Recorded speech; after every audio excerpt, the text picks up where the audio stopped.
que viene una nota en el Universal que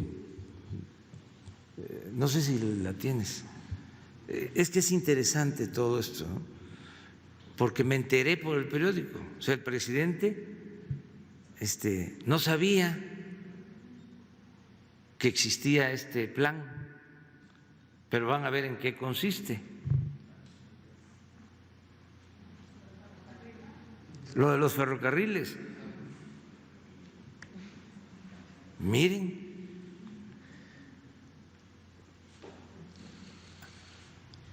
ahora sí que volaron, pero hasta el más allá, al infinito y más allá.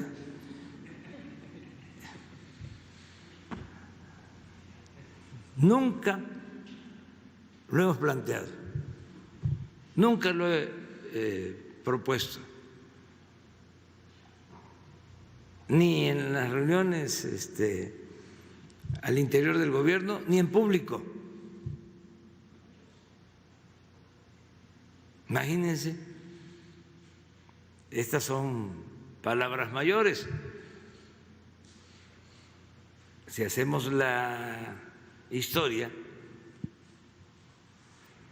esta fue una de las aberraciones más lamentables del periodo neoliberal. Esto lo hizo Zedillo, de que entregó los ferrocarriles y luego, terminando, se fue a trabajar de asesor a una de las empresas que se beneficiaron con la privatización de los ferrocarriles nacionales. Pero ¿cuál es la historia? El primer ferrocarril que se inauguró, la primera vía férrea, fue la de México a Veracruz, más de 600 kilómetros. Empezó a construirse con el presidente Juárez y se terminó con el presidente Lerdo de Tejada. Ese es el primer ferrocarril, poco más de 600 kilómetros. Y luego Porfirio Díaz, que tardó algún tiempo en el gobierno, construyó como 20,000 kilómetros de vías férreas. Se comunicó todo el país con ferrocarriles. Él entregó concesiones a empresas extranjeras para construir los ferrocarriles y varias compañías empezaron a construir todos los ferrocarriles. Antes los liberales decían de que entre un pueblo fuerte y uno débil, el desierto. Es una frase atribuida a Lerdo. Y no querían la comunicación con la frontera norte.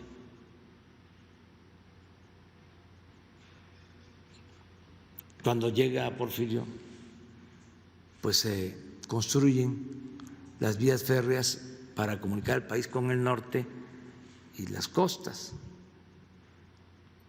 Se comunica todo el país. Por eso, bueno, es interesante también que se sepa que los ferrocarriles que se iniciaron en el gobierno de Porfirio Díaz fueron las empresas rescatadas. Fue el primer FOAPROA que hubo.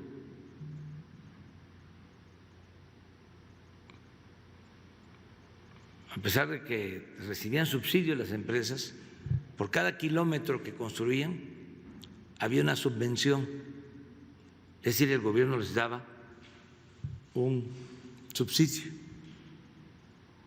en el tendido de las vías por kilómetro. Por eso se avanzó muchísimo. Empiezan a operar todos extranjeros, los que manejaban los ferrocarriles, y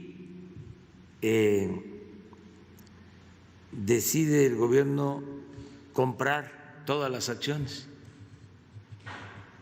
y se nacionaliza el sistema de ferrocarriles. Pero esas cosas que sucedían en ese periodo siguen administrando los extranjeros los ferrocarriles, aún ya siendo propiedad del país. Es hasta que triunfa la revolución que el presidente Madero ya decide que sean los mexicanos los que administren los ferrocarriles. La compra de las acciones de los ferrocarriles pues produjo una enorme deuda para el país. Todo esto es importante que se sepa porque los conservadores fueron sembrando la idea de que el gobierno de Porfirio Díaz fue un gobierno eficaz, con buena administración. Y no es así. Fue de los gobiernos que más endeudó al país. Pero la idea que se tiene es otra, es totalmente distinta. Después de la revolución se siguieron haciendo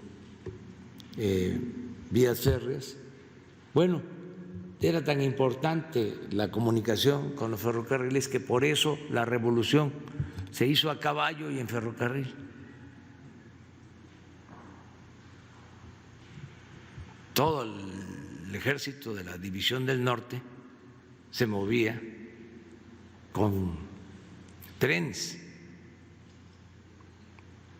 y también el gobierno enfrentaba a los revolucionarios en los trenes que salían de la Ciudad de México al norte a combatir la insurgencia. Se siguieron haciendo líneas férreas. Todavía a los de nuestra generación nos tocó viajar en trenes de pasajeros.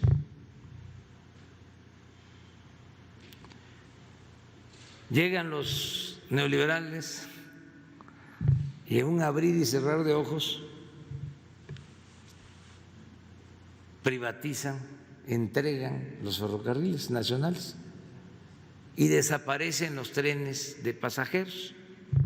Toda una historia.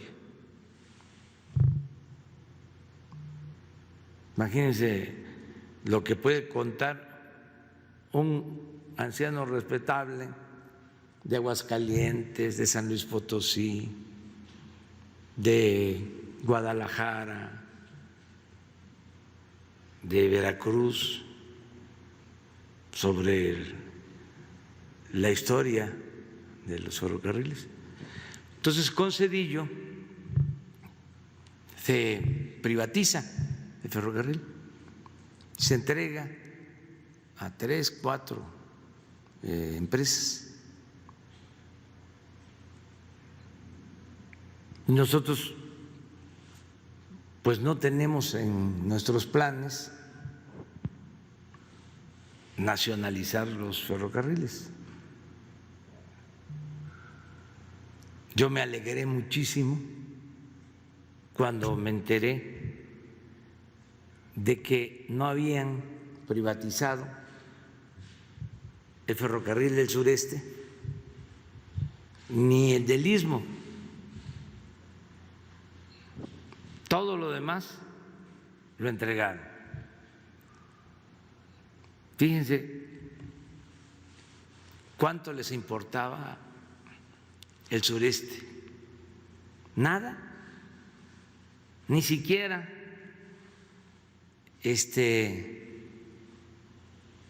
se apropiaron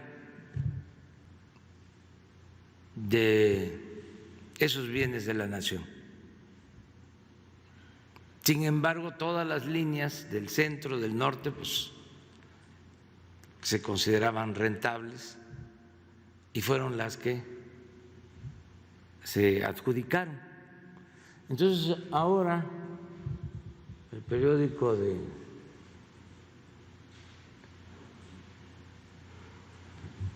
Ili Ortiz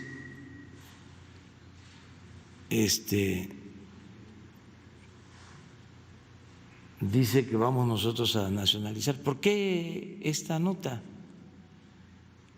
Para atemorizar, para crear incertidumbre, para seguir con la misma cantaleta de que somos comunistas, de que estamos actuando como en Venezuela o de manera más nacional, como Echeverría.